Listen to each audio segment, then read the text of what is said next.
totally serious. So I was going to do a live chat, and now you're here on the live chat with me. And good morning, good evening, good afternoon. Welcome to Dreamy Dreamland with Sensei Al Bob. We have a friend, and we're talking about the meaning to life and the blue meanies, right? So Leslie, this is Leslie Gore I'm speaking to, world famous singer, and she's talking to us from the dead. So Leslie, what is the blue meanies? When you were going through your life, when you're at the bottom, going, striving to make it, what was that? What was like nipping at your heels?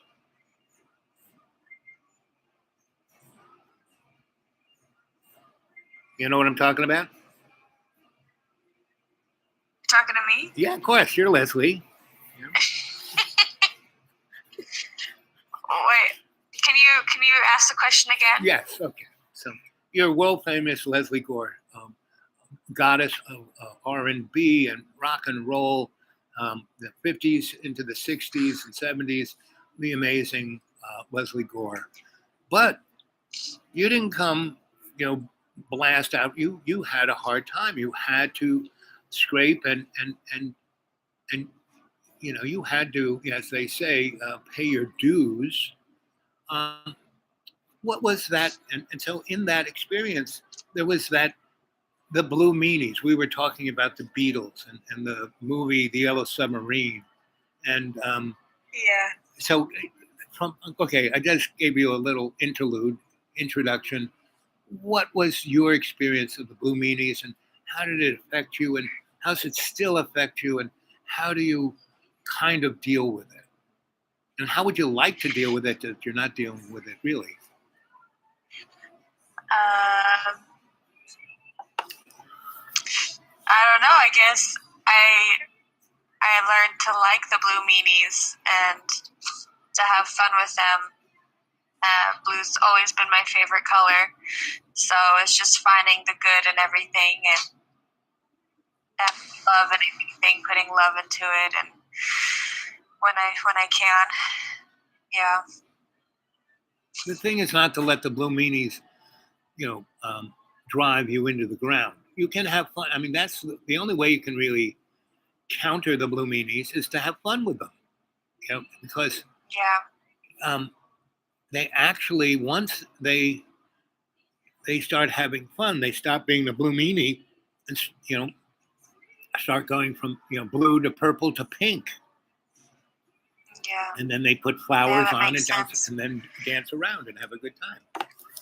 So, do you like blues music? What's your favorite music? So you were talking about the Korean band. What's that band? Yeah, BTS. So you went and saw them. What was that experience like?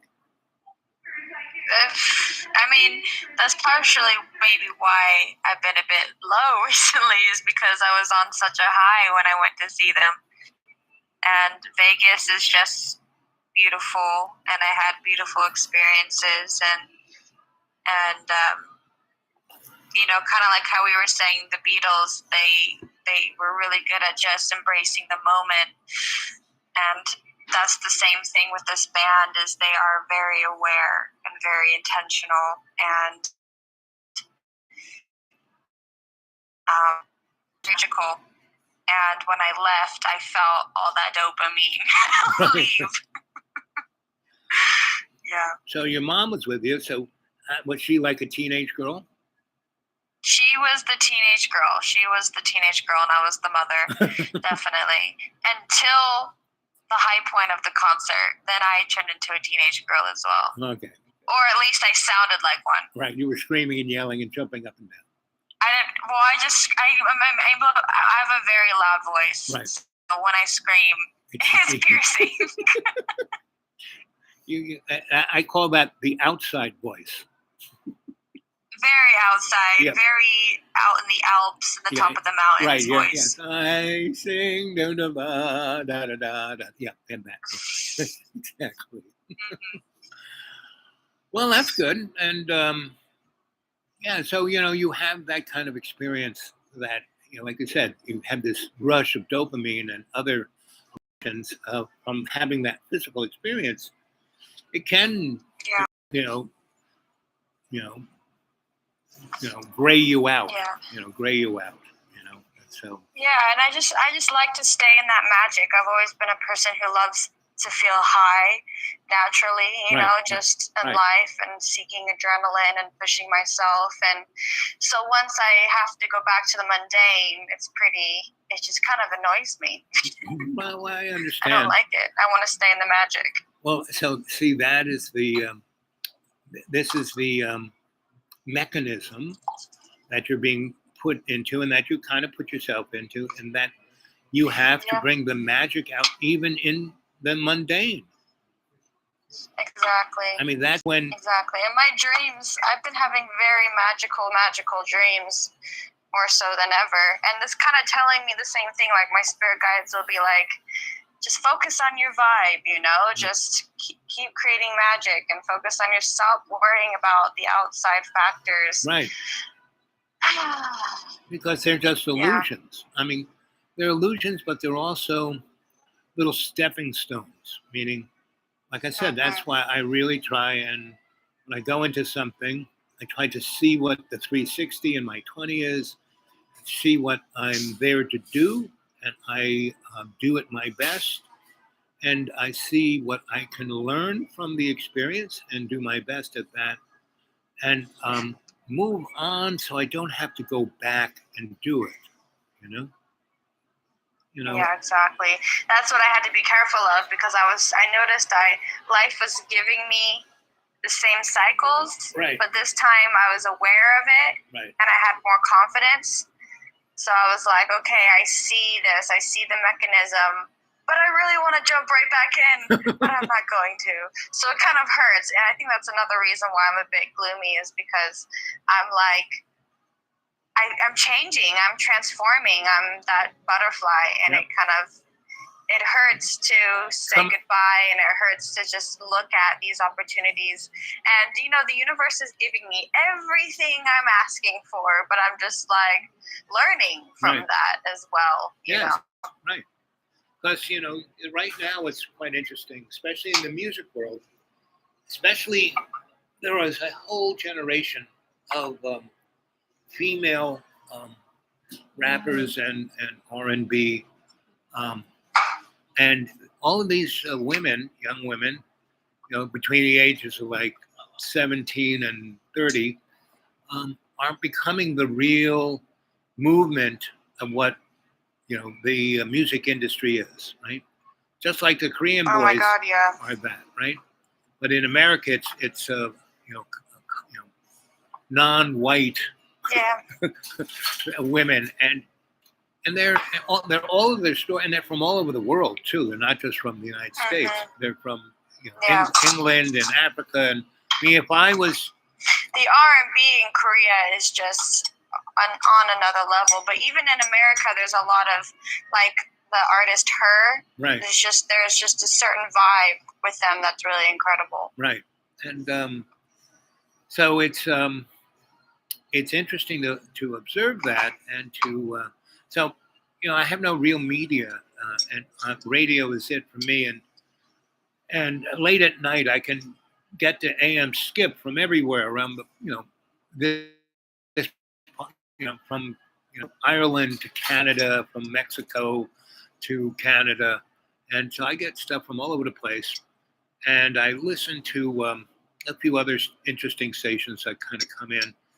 And it's this one station, it's like PRX, public radio, but it's all the kind of experimental, podcasts and stuff of that nature. And it's really interesting because a lot of people are dissing the young, but they really have a vitality that is going to change the world. And the young always does, Yep.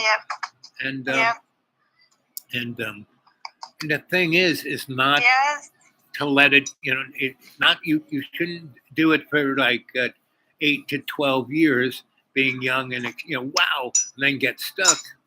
you should just keep going with that young attitude. Yeah, and that's what your mother Exactly. tries to do when she hears the Korean band. Exactly. That's probably the only thing that gets it out of her, that she's aware of in a sense. Right. Yep. Yeah. So, so we are really always on the precipice of having this amazing outcome, right? And so it's up for us to really make that effort, do go that place, and not to just fall into the blue meanies or the gray, morbid, living dead, Yeah, exactly.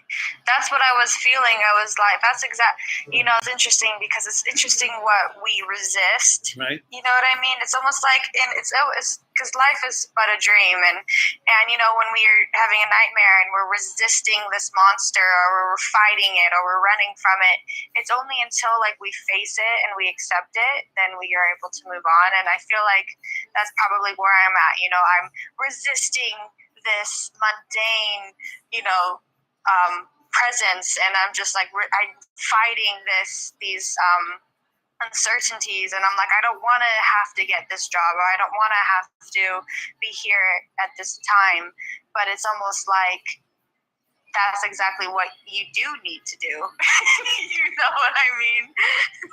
Like, you do need to do exactly what you don't want to do, but it's just the perception of it. But you got to do it in your way, that you are going to bust a rhyme, bust out, and get the most positive outcome of what you're doing. Yeah, and it's never as bad as you think. You think, oh, I'm going to be stuck for several months. Well, actually, you dive in, and then it's 7 weeks pass, and you're moving on to something else. Yep, and it's. Yep. I just have to have faith in that at the moment. You know what it is? I'm just bored. Yep. And I don't want to have to do. I want to continue to be creative. Right. And I don't want to have to. But if you don't get up and do something, you're going to turn into a pillar of salt. Yeah.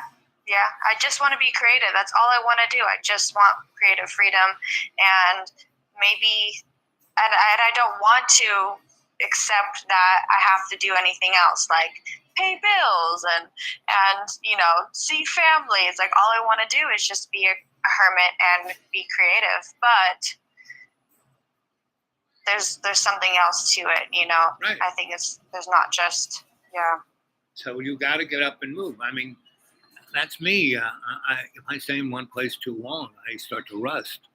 So, every time I sit down and write for 20, and I'll get into a jag, but I have to get up and walk up the hill and walk back down the hill, and then I'll sit down and write some more. So,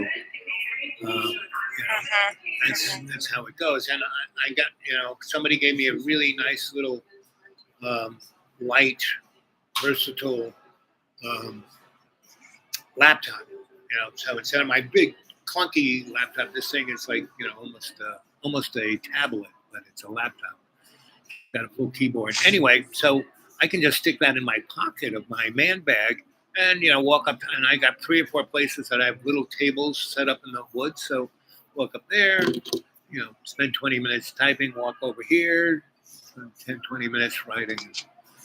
And so that's, so you can, design whatever you want to do. Just keep moving.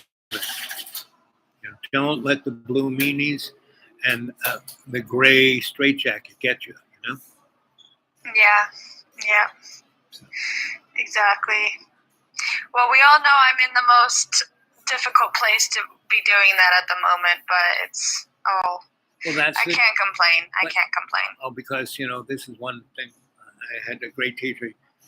He said, when, because he would be a real taskmaster. He made me do things I got to climb up that mountain in the middle of a, thunderstorm, and I can't even see, it's raining so hard, and there's, I have to climb up a cliff that's covered in moss, and it's 3,000 feet straight up. Yep.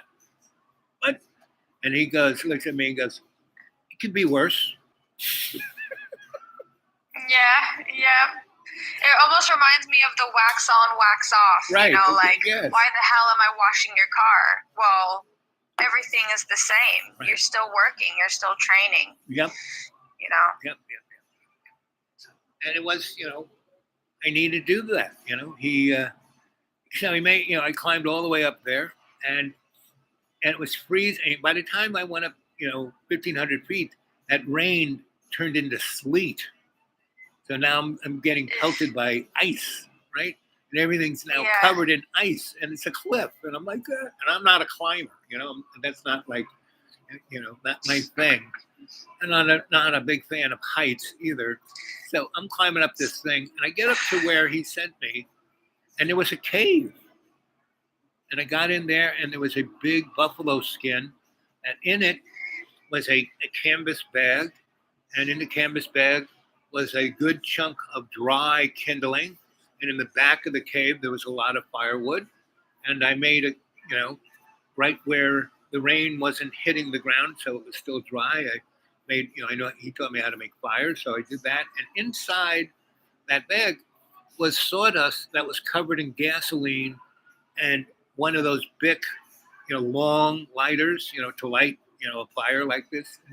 So I put it all together and sprinkled the gasoline sawdust on there, hit that flame, hit it, whoosh, and it was like an amazingly warm fire. And I turned that, buffalo skin, the furry part on top of me, and and then I started to meditate. And he was down at the bottom of the hill in a teepee with the boys, and one person would be there out by the fire with a drum and doing the drumming of a heart, boom, boom, boom, boom, and I had to stay way up there, like half a mile away from them, way up in the thing, and in a thunderstorm, and lightning bolts everywhere. And I couldn't come down until I could hear the drum in my heart. And then once, yes, right. And it's a little drum. It's like a 10-inch drum, not like a gigantic drum. And he wasn't wailing on it, but that was the task I was given. And once I got the drum in my heart, I had to move the storm out of the way so the sky would clear and the temperature would go up.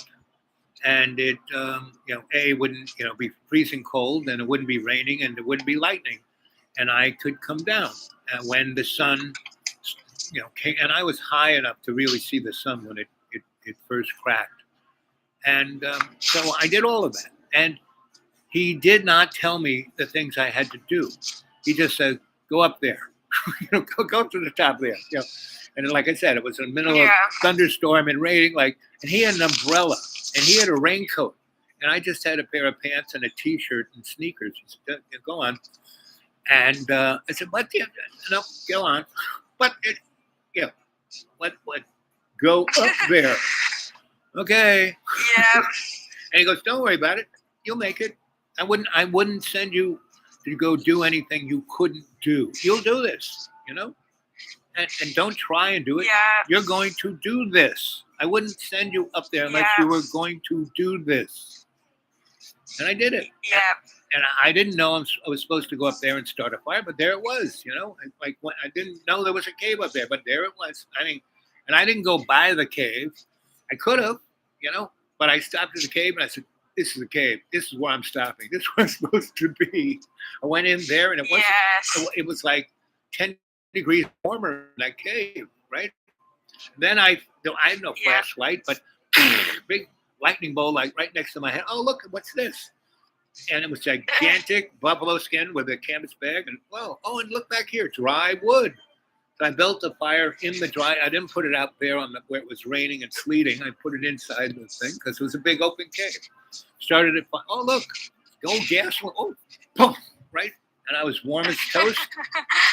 And I just sat there and I breathed and I enjoyed, this is nice. Ooh, this is a dry, boy, I never knew what this is why buffalo skins are pretty cool. I like this.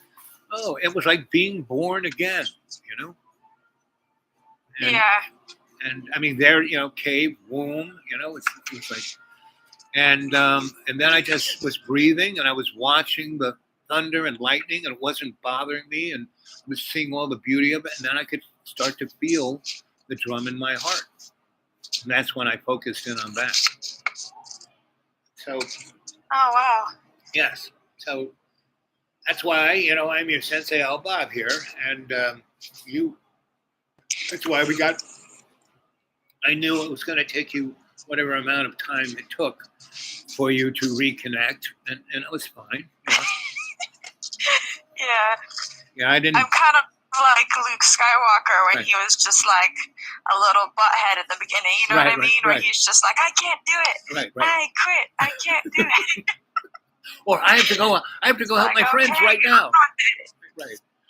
You can go and help them, but who knows what's going to happen? It's like yes. So, I Yeah, like Yoda thought, like basically this guy ain't shit. right, right.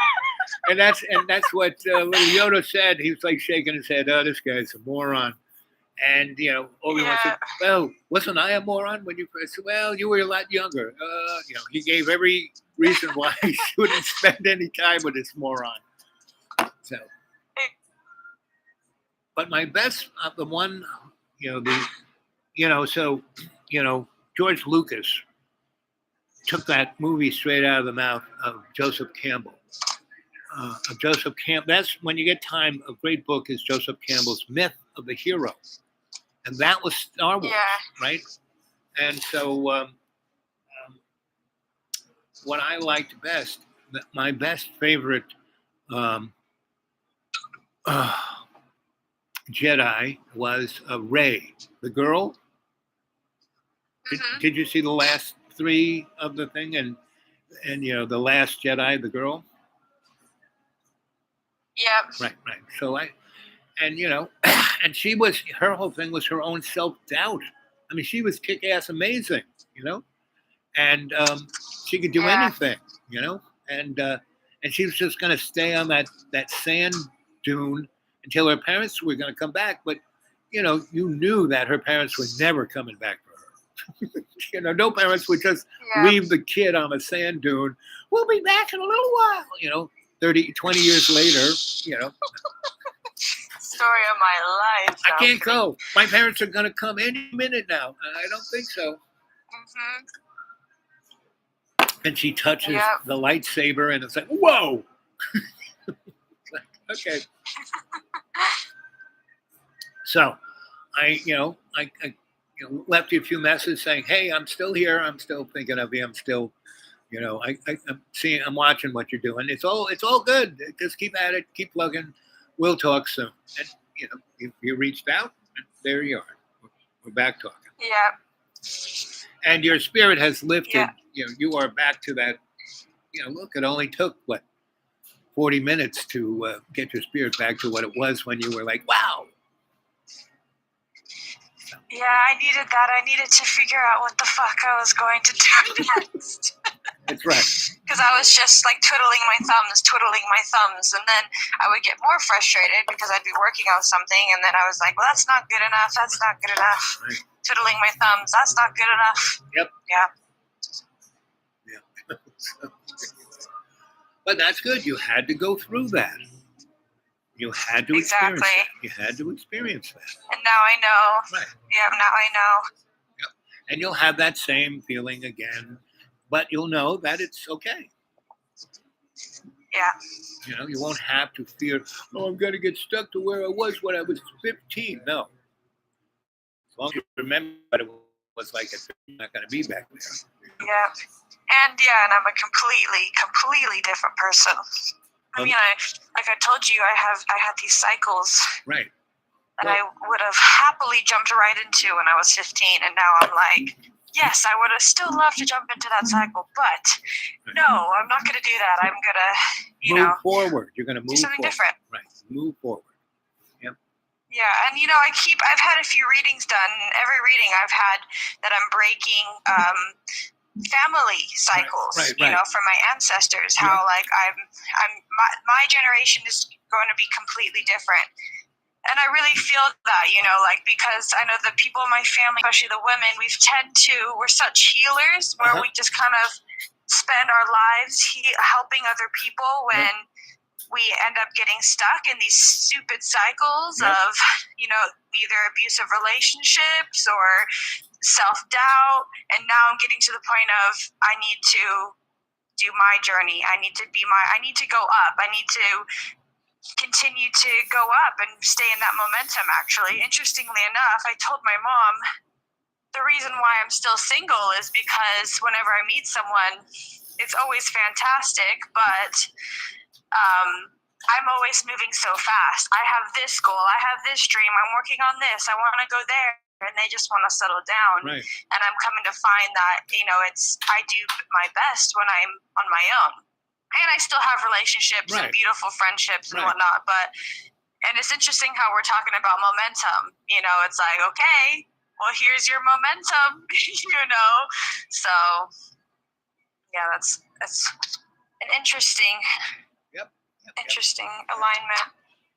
And when you're in that flow, then everything will be as it should be, right? And oh yeah, and I'll be in that flow and out of the flow constantly. Like last night, I was in the flow, and it's the second I would think something, it would manifest. It would come literally to fruition. It was incredible. I could really, really, really feel that at night. I can just really connect to the energy, and more so than during the day. And then all of a sudden I wake up feeling like desolate. It's interesting how it kind of reminds me of Icarus. They always say don't fly too close to the sun. Yep. And it's kind of like that. You think that everything's going great, and then all of a sudden your wings are on fall fire. Back on your ass. Your wings are on fire. Yep. You got to watch out for that. Yeah, exactly. And that's why grace is really the most important of all of those structures and powers of transformative energy. Grace is the thing that gives you that fluidity to just go in and out and around and be the best you can be without having to get stuck in your ego. Yeah. You kind of just because you're in service to love's co-creation rather than whatever illusion you have in career or any of the above. Yeah, that's so true. And any person that you might meet that has gotten at a certain level of success, the ones who are truly still moving forward, still like Johnny Cash. He was a guy who always amazed me because he never just, hi, I'm Johnny Cash. His last album was the most amazing album for me anyway, of all his albums, And I love every one of his other albums. And the same with David Bowie, same with John Lennon. All these guys, they hit a level of being able to manifest, just like you're talking about. But they had the grace to not, and everyone who hit a certain level of success and then crash and burn is because their ego got in the way. Yes. And that's something Robert De Niro, I remember him saying in an interview. He was like, because he's seen a lot of people become famous, and he's like, it's always the ones who are peaceful, they're humble, are the ones who make it the longest. They're peaceful about it. They're not in your face, and they're not all flash, and just kind of remembering that humility. Yep. And it's a humility, grace, unconditional love, unconditional forgiveness. These are all tools that help us navigate through our lives, and to achieve that dynamic of where we want to be at the moment. Yeah. And there's a line in the Tao Te Ching, and it's probably one of my favorite lines ever, and it goes, I don't remember it word for word, but basically it says, people who focus on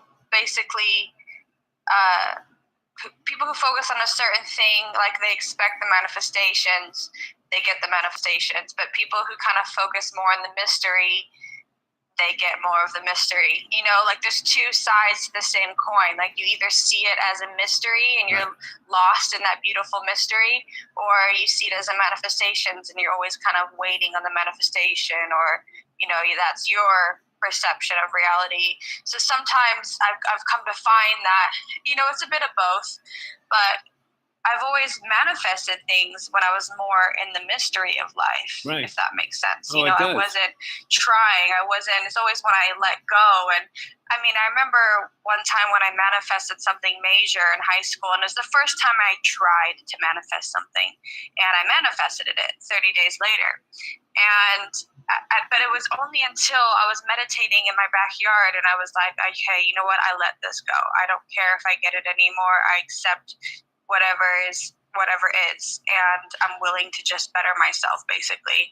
And then I went on a run, and then not even an hour later, boom, my manifestation happened. And it was just like so interesting to me, because I know in metaphysical practices, one of the most important parts to it is the act of letting go. You know, they burn the paper, or they bury it, or they forget about it, you know, and it's just like, it's interesting to me how that is so important, because it's almost like, do you really forget about it? Do you really let it go? Or is it accepting it? Is it embracing it? Or is it a bit of everything, you know? Well, that is what the essence of grace is. It's the all above. You know, it's not, because you can get stuck in humility and you can get stuck in a lot of those activities. Like a persona. Right. Yeah. Right. And, you know, that's why, you know, Buddhist monks can go kill lots of people, you know, or Catholic monks can do the same thing, or because they get stuck in that persona rather than the grace of the whole transformative vision, you know? Yeah. And it's like the difference between acting and being. Right. I feel. Right. Yeah. Like acting is more of like a force. You're kind of forcing it, where being is you're just allowing the energy that creates the universe to finally come forth, you know? Because sometimes I'm so into William Hill, you know, and I'm into Abraham Hicks, and they're all about the mind, subconscious, and putting it out there and creating your reality. But also, I think what's important is that you need to trust the universe, you know what I mean? Like, because there's specific things I want, and, you know, like, you'll try and manifest something, and you'll be like, damn, that was way too exact. Like, I should have put in a few more things, you know, like, for example, like, I manifested a new friend. I really wanted a friend who was this type of person, who was into these type of things that I could talk to about. And I manifested it literally a few weeks later, and we were so close. But it was almost like it was like the Frankenstein, you know? Like, I created a monster. Like, he was almost too much of everything that I wanted. So we had to kind of cut ties. He was the edifice. Too intense. Right, he was the edifice. What? He was the edifice. There's the artifice and the edifice. You know, artifice is the essence, and the edifice is the, hey, sir, your hat. Yeah, thank you. Yeah, and so the edifice is like the visual representation that is actually the artificial thing, right? It's like the pretend. Yeah. It's like that plastic piece of fruit, right? It looks really good. Like they say, sorry? I said that plastic fruit looks really good. Right?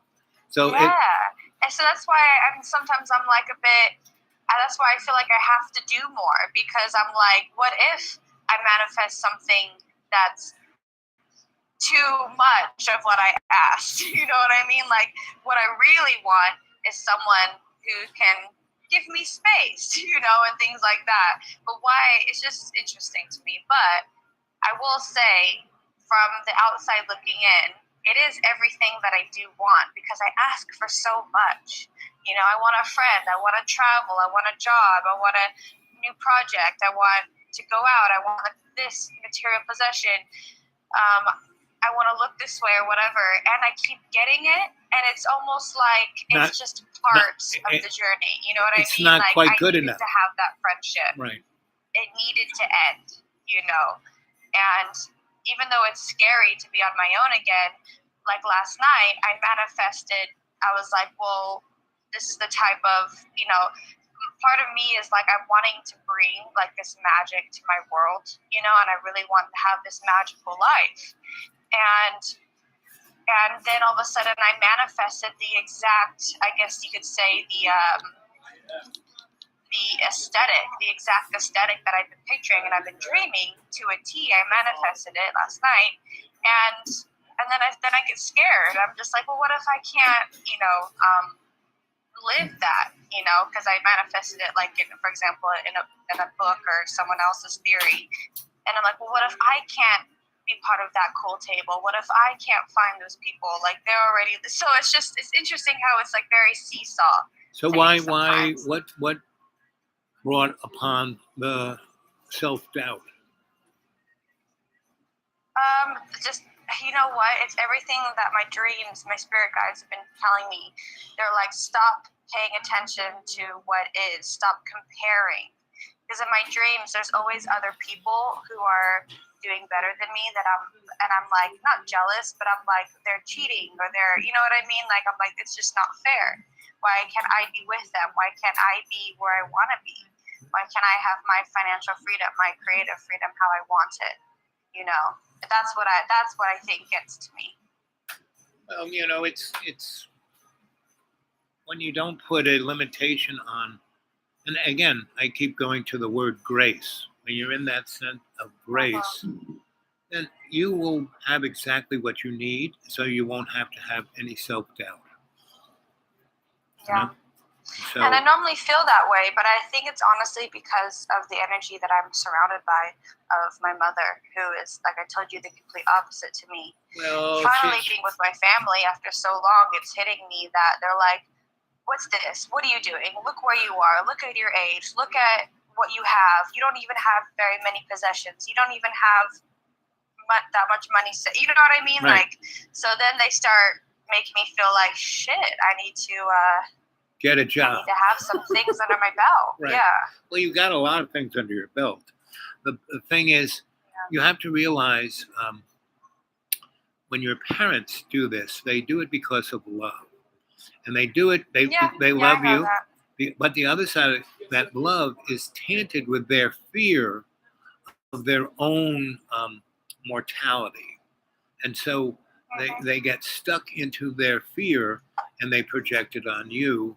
And then you pick it up and, basically, it's not that you project it on yourself, but it's like a Frankenstein, that energy morphs into something else that you really don't need or want. Yeah, exactly. And so that's why you need to step back and have that perspective, right?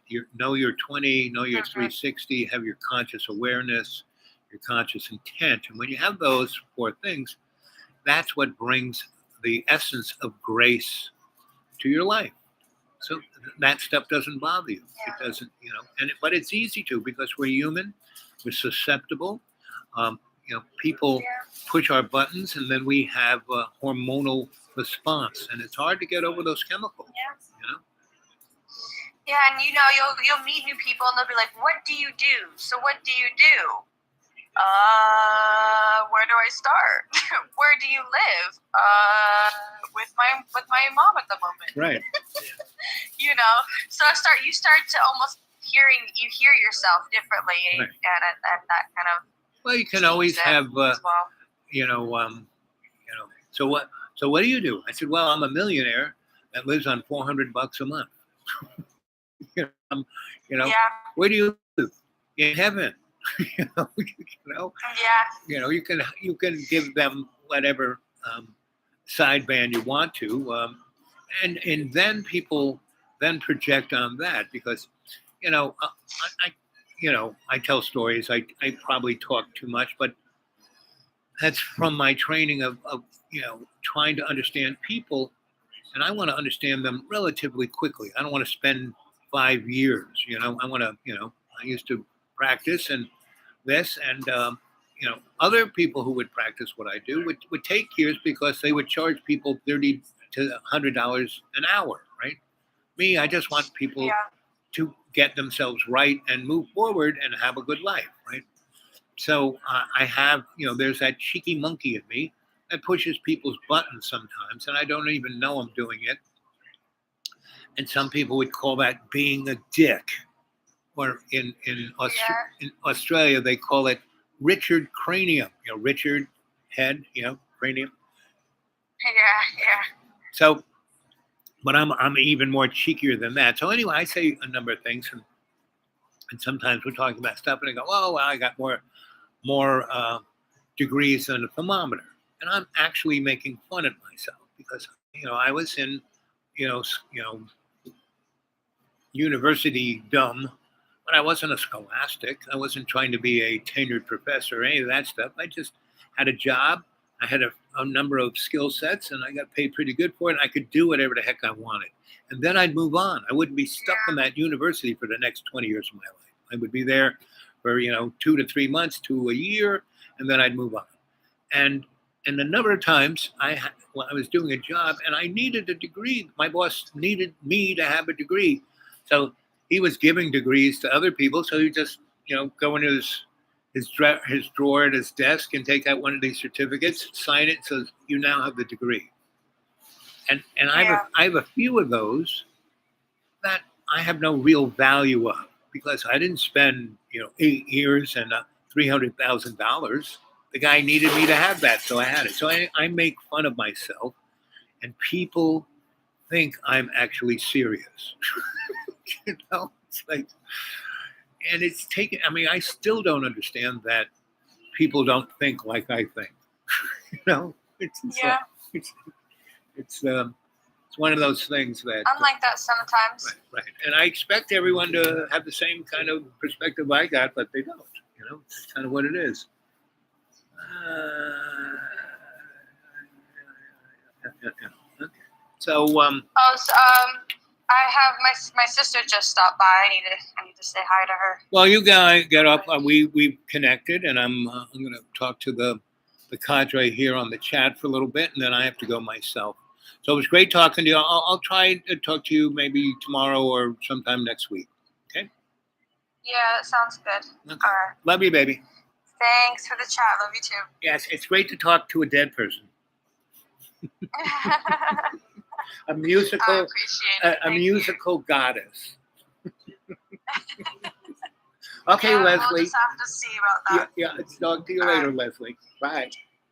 Bye-bye. Leslie Gore. That was Leslie Gore from the other side. So how long have we been talking here? No, not quite an hour. Four of you are here, and good morning, good evening, and welcome to Dreamy Dreamland with Sensei Al Bob, and that was my good friend Leslie Gore, world famous blues and rock and roll singer from the 50s, 60s, and 70s. And we were talking about the meaning to life, right? So, how do you guys find the meaning to life? Let's see.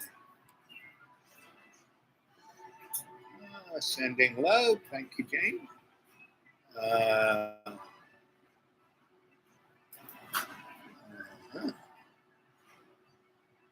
Let's see, there's Fish. Hey there, Fish. Sandra. Viv, is that Viv? Yeah. I can barely read. I don't understand why they have a black background with gray letters.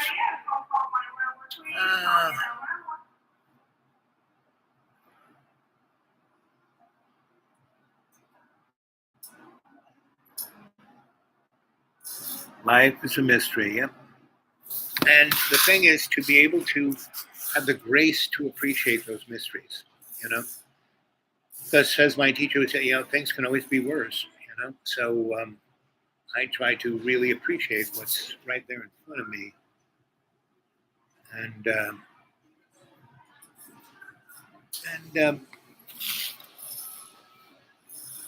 we are, a lot of people go, oh, it's the end of time, so it's so terrible, blah, blah. No, it's just the same as it ever was, right?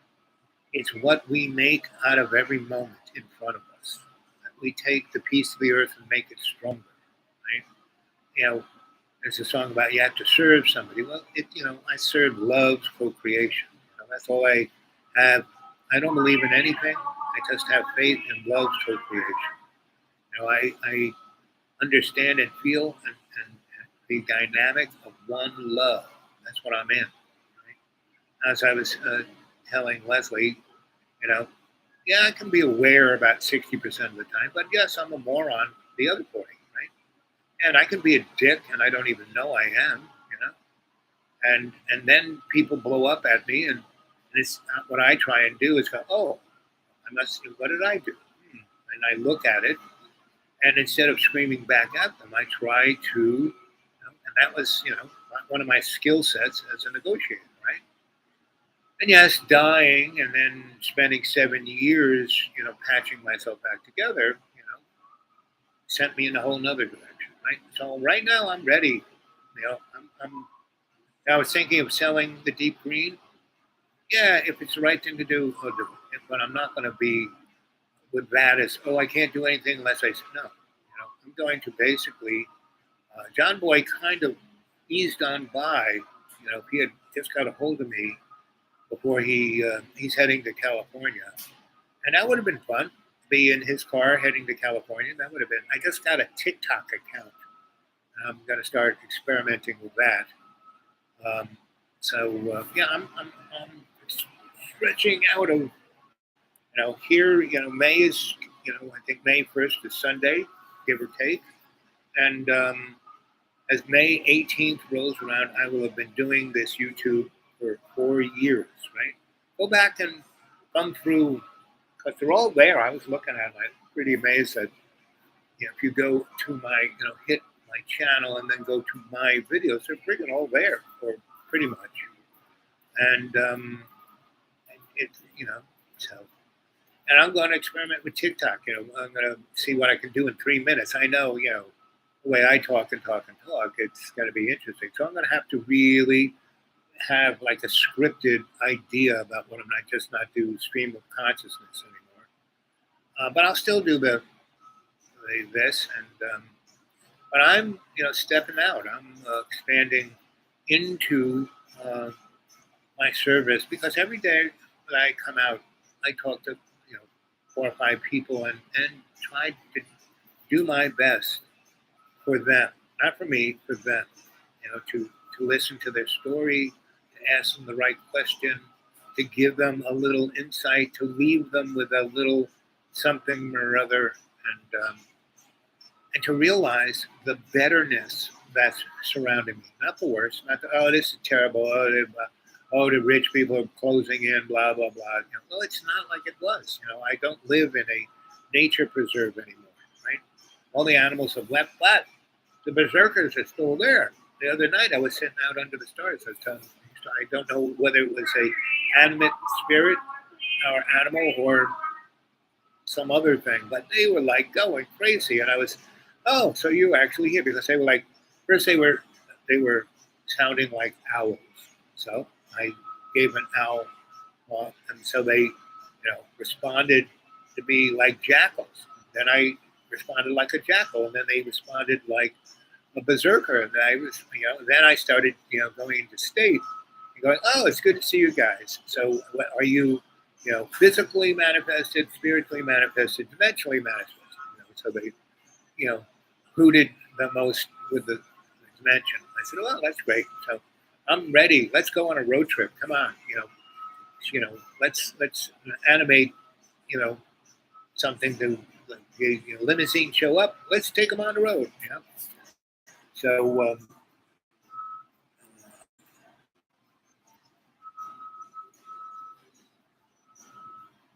yep, gnosis. Yep.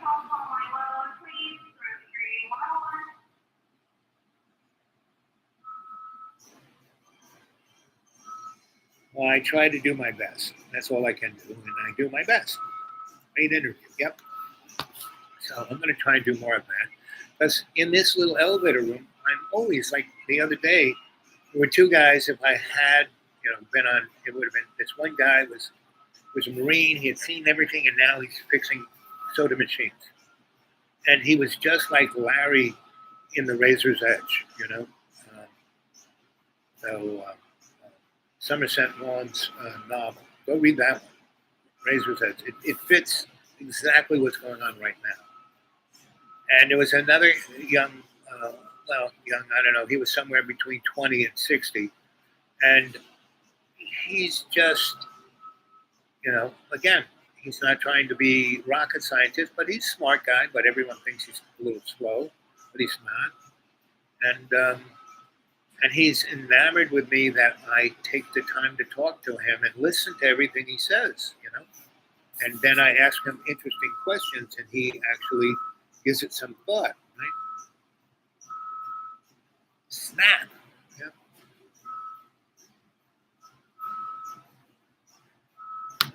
So, Jamie, were you listening to most of that interview? So anyway, tomorrow is Friday, and I have to go in the other direction. I may or may not do another live chat tomorrow. What time is it right now? I have to go up here. It's 4:30. So it's going to rain tomorrow. I might just sleep in. Who knows what I'm going to do? And you know, I'm enjoying. Meaning, I was getting a little fritzed out with you know, oh, my world is changing. You know, well, good, it's changing. And as long as I'm aware and consciously intent for the best to come out of it, that's what's going to come out of it, right? So, good morning, good evening, good afternoon, and welcome to Dreamy Dreamland. And don't believe a word I say. And I want to thank everyone who sent something to my PayPal. It's getting me through. I'll make it to my next Social Security check in about a week. I sure could use something else. Come on, guys. You know, if everyone just threw about $10 in, I'd be fine. I could do whatever the heck. You know, I come visit you. You know, but I'm really on the edge, and I get by. And I do more. I do better than get by. And you know, in a lot of ways, so I can't afford to buy food. You know, but I am one thin-looking, good-looking 70-something guy. You know, it's you know, I'm down. I'm probably almost 200. I was 203 about 3 weeks ago when I last weighed myself. And my body mass, whoop-de-doo, I put myself on one of those things at the pharmacy, and they said my body mass was great. Right? You know, it didn't tell me my weight, but it said my body mass was fine. And that my blood pressure, I was 118 over 68. You know, my blood pressure used to be 150 over 80. You know, and my cholesterol is another. You know, it's like, you know, not eating is not a bad thing. It's not that I don't eat. I just don't eat a lot. You know, I eat maybe one meal a day, and that's, you know. And the other day, I guess it was Monday or Tuesday, might have been both days. I came out and all the dandelions just popped up, and they were like big and brand new, and I just started popping them in my mouth. And those 2 days, Monday and Tuesday, the only other thing I ate was dandelions. And boy, it made me feel good. Kind of cleaned me right out, which was good. I needed a little Roto-Rooter. And that's how to, you know, so it's all good. But, and, you know, I'm seeing everyone I need to see. So that's where it's at. And anyone wants to get a hold of me, the dudeawake42 at Gmail. All lowercase, all one thing, the dudeawake42 at Gmail. I'm going to start doing TikTok. I mean, my buddy stuck me on TikTok. He goes, you need to be on TikTok. So I'm going to start practicing TikTok. And then I'll tell you what the name of my channel is. I don't even know what it is. I'm just tuned in. Well, after I sign off, you can go back and watch this one again. Pretty much, I would say most of the people who watch this watch it after I do it. You know, really not everyone is on the. So my basic take on what's going on in the world, you know, Ukraine, Russia, basically Mr. Globaloni is trying to force the human race. It wants to downsize the human race. So, you know, by the not putting, you know, Russia and Ukraine produce a third of the world's grains, right? and now they're not. Russia produces almost half of the world's fertilizer. We have so destroyed our arable land that we need fertilizer to grow food. Not going to be there. So between September and this time next year, we could easily have a die-off of about 1 billion people starving, which would cause a lot of wars, a lot of people. There are all these fires and droughts and not enough water here and there. But when you step back and look at the bigger picture, there is no real difference of the material goods out there, meaning we should have the same abundance that we had 3 years ago. Nothing has changed, just the advertising, right? Now, on the better side of this could be a heaven sent, in not that all the people die, but that we get off of fossil fuels, right? We are right now, everyone's want to make electric cars. Oh, we need all these batteries. We don't need that. That's switching one, deadly earthbound, material for another. No, we use Tesla's wireless transmission of electricity, which he perfected in 1891, and he discovered zero-point energy around the same time.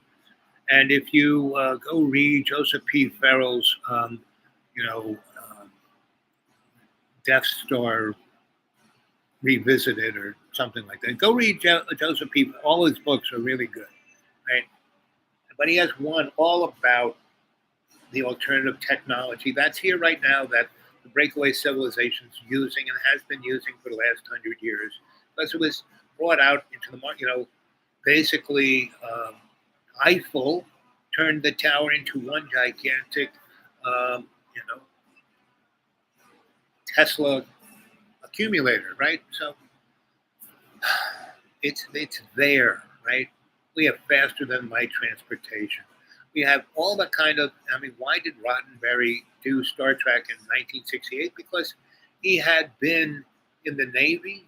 He had seen certain elements of that technology, had read about it in the secret documents that he was in charge of. And he came out and he said, well, I can't just, say, oh, look at this. They'll shoot me or want to. So he did Star Trek, right?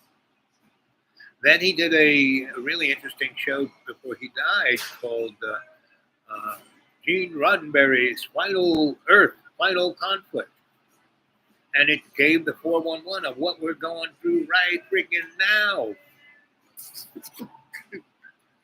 So,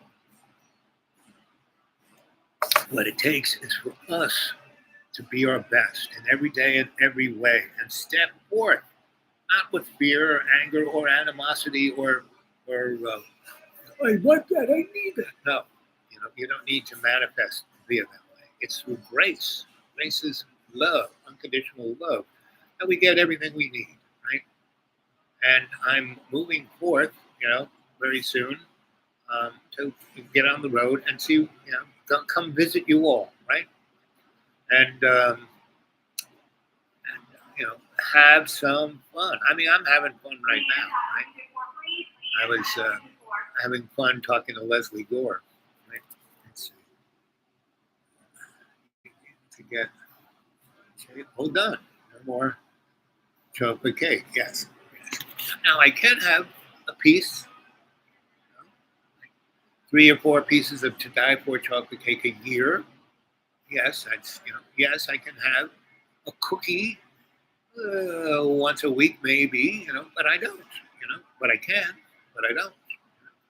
I do buy myself a nice chocolate bar every now and then, but it takes me 2 weeks to eat the chocolate bar. I have one little chunk, I just put it in my mouth and let it dissolve. Chocolate, right? Instead of eating 6 chocolates at once, right? So you can enjoy the material things of that nature.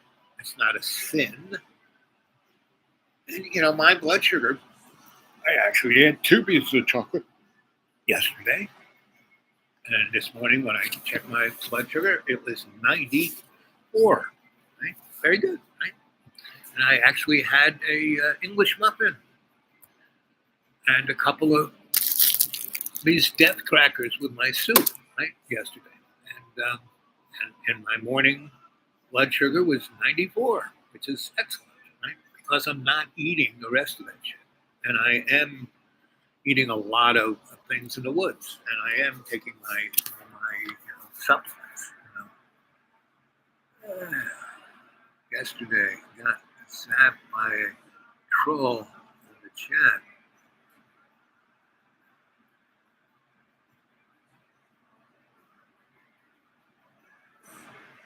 Yeah, I know. You just have to feel sorry for those entities, you know.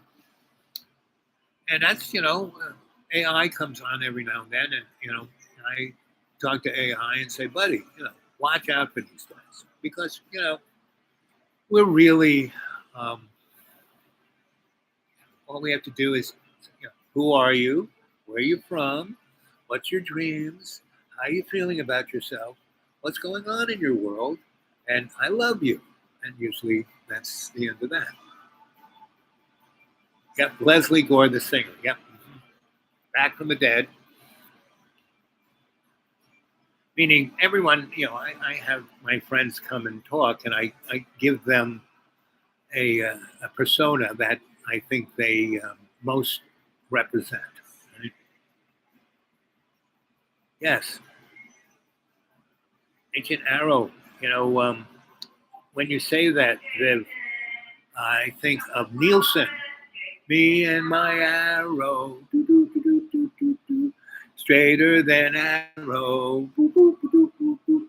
Nielsen was amazing. He had probably the best voice of that period.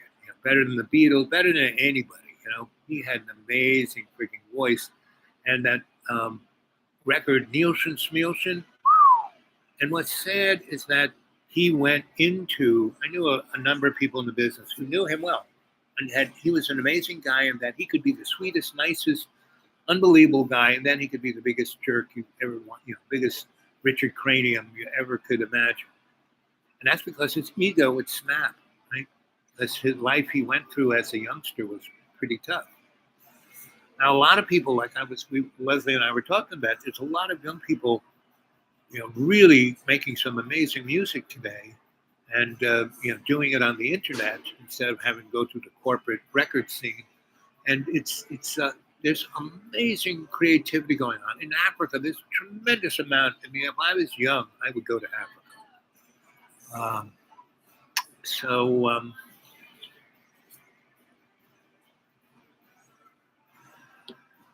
Yeah. A singular, not plural. Yep. So, and I don't even, I was in the store the other day and I was going by the candy. Well, I'll just get. Nope, not going to get it. Oh, look at those cookies. I'll just get. Nope, not going to. Because if you don't buy it, and then you have the box of cookies in your house, you're not going to eat them if you don't buy it, right? So I have no money. I mean, I really have no money these days. I mean, I used to have $200 in food stamps, and they dropped it down to $48. They're really trying to put the squeeze on people. They're really trying to give them the fear motif, right? And me and my arrow. I like the Magic Hat. This is one of my dad's. He sewed pom poms on all of his hats, right? And, it's one of the few things I have with my dad. Now, I have a few of his hats, but anyway, we still are at 4 people. It's probably getting on towards 5 o'clock. No, 4:30. Right? What time? It's been an hour and 3 minutes and 57 seconds. So before we go, 4 of you now. What kind of, like Viv, what's fear and trauma? They love it. Like, well, I don't know if they love it. I think they're addicted to it. There's a real difference, right? Love is an essence unto itself, and it can't be corrupted. And that's why love is the only thing that exists. Now, the real problem in the human mud puppet experience is that everything else, love is the only thing that exists. Everything else is an illusion, right? So what is this dichotomy here? So we have unconditional love, then we have conditional. And in the material world, that's what it is. It's all conditional love. And that's why it's material. Whereas the spiritual kind of energetic is unconditional love. There is no conditions. You don't say, I'll do this for you if you do that for me, you know? And so you just do because, like today, you know, I went and came into Boone on the other side, down through town, and I went and visited all the stores in town because a friend, this wines guy, oh, this I hang out here, I hang out there, and he was telling me about these different places he hangs out. So I went to go investigate them. And it was interesting because I showed up at a time in all these places like 10 a.m. So all the restaurants were, unless they were breakfast restaurants, they were just getting ready. And I said, so when you guys, you know, the door was open, the people were rolling the food in, blah, blah, blah. The staff was getting ready, cleaning, doing this, doing that. And they said, well, you know, it's 10 o'clock. We started having lunch at 11:30. But we got some, you want some coffee? I said, okay. So I sat there and I read everyone's palm. So by 11:30, I had everyone like, you know, and you read me, and the other, they're all friends. Yep, that's her. That's her. You know, that's how I can read people because I start saying something and I see that their best friend going like this, and I'm going. So I just keep going in that direction. I mean, it's not rocket science, and it's not, you know, like I am psychic. It's that I am aware. You know, I'm, you know, looking at people and seeing how they respond to things. Right? That's what I was trained to do. That's what I do. And so I did that in 3 different restaurants. Now I have, and the person who was there was the manager, right? And that was the first, and she would go, you know, get all her staff, and then I would realize, so you're the manager. And I could just tell that that person was manager by how everybody treated that, right? And how do you know that? And I said, you know, that's, you know, me, you know, Sensei Al-Ba. And I said, listen, I'd love to come in here and read, like over in that corner there. I'll bring a tablecloth and have a nice little sign, and it'll be very enamoring. And whoever is the waitress or waiter of that table, I will give them half of whatever people drop in my magic hat. And that will be like 4 times more than they would have gotten from that table anyway.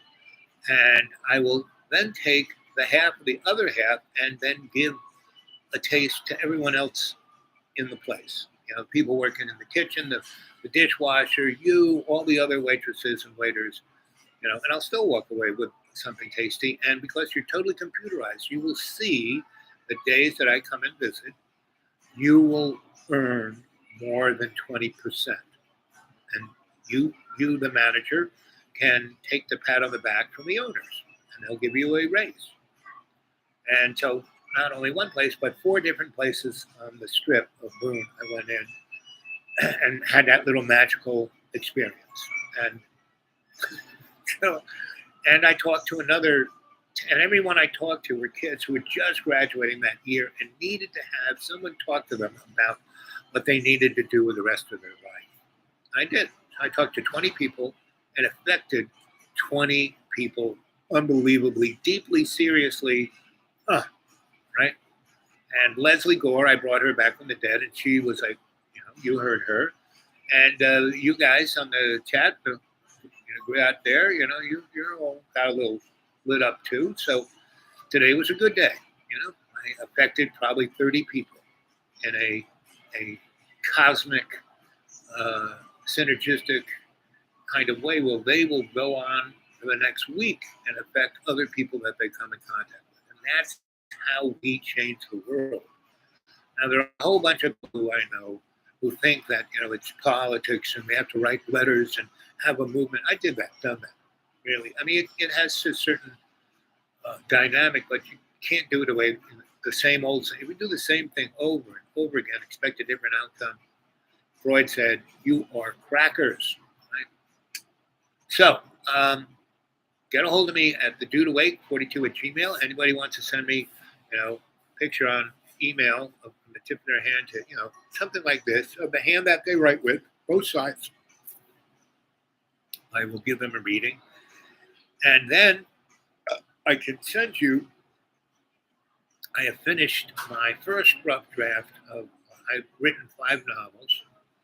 And the second novel of the 5-book series is the one I'm starting off with, book 2. And it's called Ear Hair Anthology. And ear hair is like, when we have thoughts, good, bad, or indifferent. They go in there and they start rumbling around. They can either be good thoughts and you have, or you can have a bad thought. Then if you say the bad thought out loud, now it's verbalized, right? So you should just let those ear hairs, not have an effect on you. And that's what the first novel is about, right? And I wrote it, this year, right? And everyone's going on about it, all these stupid, cancel culture and, gender, blah, blah, blah. And so the character, so there's 5 major characters. I'm going to go through all 5 books. And 2 of the characters of the 5 are, this one is Jesus Christ, but little black Jesus. And the other, and so that persona, little black Jesus, then a female, then a young man, then a dog. So that one spirit are these 4 souls and 4 different physical avatar, bags of water, right? And then the other 4 characters are like there's the devil, and the devil is a few other things. And so that's that, ear hair. So anybody who wants to read that, because, a writer needs somebody to read their stuff and give feedback. So, and it's really easy for me to just, you email me something, I can send you that 197 pages in an email to you, and you can read it. Right? They can give me some feedback, right? So anyway, I think I'm gonna go. It's now, look at that, 1 hour and 11 minutes. 1 hour, 11 minutes, and 11 seconds. Let's see what this boy has to say.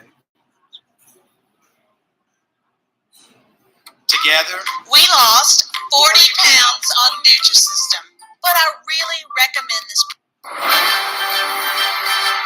we interrupt our regularly scheduled program that's designed to interrupt your thoughts with breaking news. We have entered a state of national emergency because Elon Musk has just successfully bought Twitter and is taking. Can you hear that? Yeah, maybe you did, maybe you didn't. I don't know. But that's my good friend, Woke with PJ or JP, and he can be a little tedious, but he can be pretty funny sometimes too. And he is so sarcastic, you don't know whether he's serious or not. And so it is what it is. The same with Jimmy Dore. I don't know whether he's kidding around or and those guys both have a point of view that illuminates their point of view. And it's it's in my feed, but I don't spend a lot of time with it, right? But I check it out, just like I just did there. Maybe you heard it over this little thing here. Anyway, let's see. Why monitor your channel? I suggest has to do with info shared on Dr. Bidenoff, yes, and the master. Yep. Yeah, I mean, I say stuff that, but I try to say it in such a way that it seems more like a comic strip. But but don't believe a word I say. This is all for entertainment's sake. And if you are a snowflake or any other kind of ideological siloed creature, then you shouldn't be watching this. But that's okay. I'm not going to tell you what to do. I'm just giving you a warning, breaking news. So one thing that's I'm seeing, so I see all these trends, and they come from all these threads, and then they kind of weave together into a, here's the church, here's the steeple, open the door and see all the people, and so this thing with Russia and Ukraine not being able to, chopping off a third of all the grains that everyone eats, and Russia being the producer of half the fertilizer of the world, and us using that fertilizer for the last 60 years to destroy the earth, meaning if we just let the earth grow food, it would be a lot better than spraying and doing, the green revolution, not too green. And so that's not going to be there. So that means other elements like Australia, United States won't have the fertilizer to grow food, so it's going to cut it down. And people like Saudi Arabia have been putting grain up. They have zillions of tons, right? And they have them in these big silos.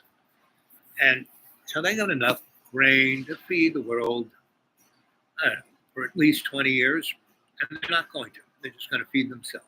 But my observation, everyone's all scared about funguses, not fungus, of viruses. The funguses are really interesting. Really mutating, and no one's watching.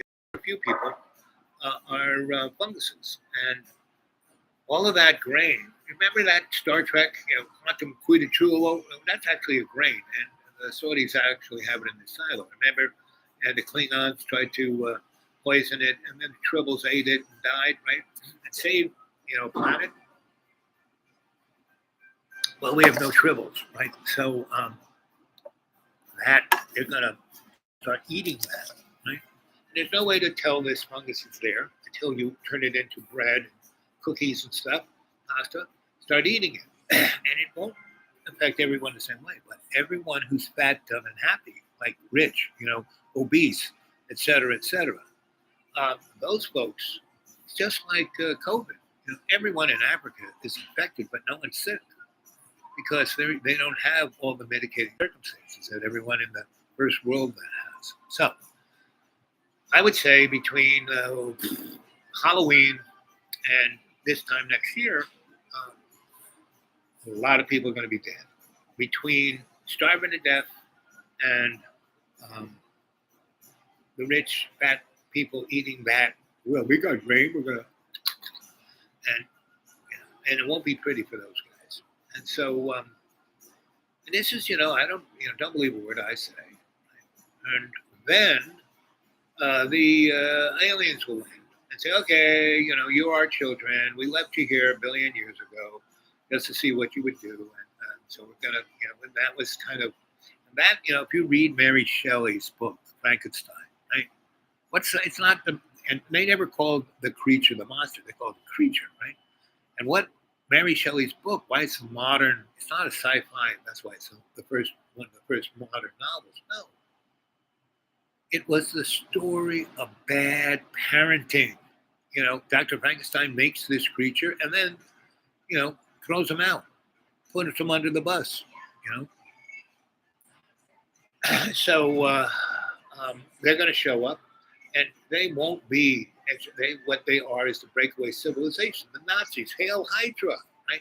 And they will. And this is all a scam, And that's my big question: is Vlad reading the script, or has he flipped the switch? And it's interesting. Vlad of Russia. The guy who's president of the stand-up comedian, his first name is Vlad too. The two Vlads, like mirrored images, right? So they were put there. Yeah, they're reading the script. And they may be psychopaths, and they may have flipped the switch too, because they're pretty going at it. But this is the artifice of the end of times. And I think someone's going to drop the egg, and that'll be, oh my God, look at that mushroom cloud. Ah! And so, and everyone's going to get really freaked. And that's when the guys will land, say, okay, everyone backs from here on in. And it'll be just like the Twilight Zone, where, remember when Lurch, the guy who played Lurch, he's, big white thing, and he's got the big head, and he's like 8 feet tall, looking down at everyone at the UN. And right, he gives them this big book, and they translate the title, and it says "To Serve Man." And then the guy who's in charge of trying to break the code of what it is he said, we can't trust these guys, can't trust, and they make the world into Garden of Eden, and cure all disease, and no war, and everyone's fat, dumb, and happy, and now everyone's taking vacations on their planet because it's a mix of Disneyland and Hawaii, and so he's been working for years trying to break the code of the book, and he finally says, "Screw it, I'm just going to take a vacation and go into their planet." And he's getting on the steps onto the flying saucer, and his secretary, Bob, don't get on board. This is man. It's a cookbook. Right? And that's why they turned Earth into Garden of Eden and made everyone fat, dumb, and happy. Anyway, so these are all the common threads that are going by us right now.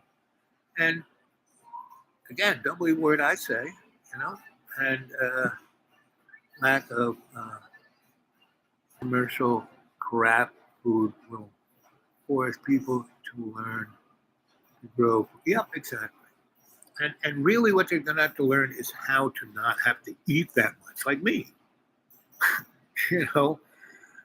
See what you can buy in a supermarket for $48 a month.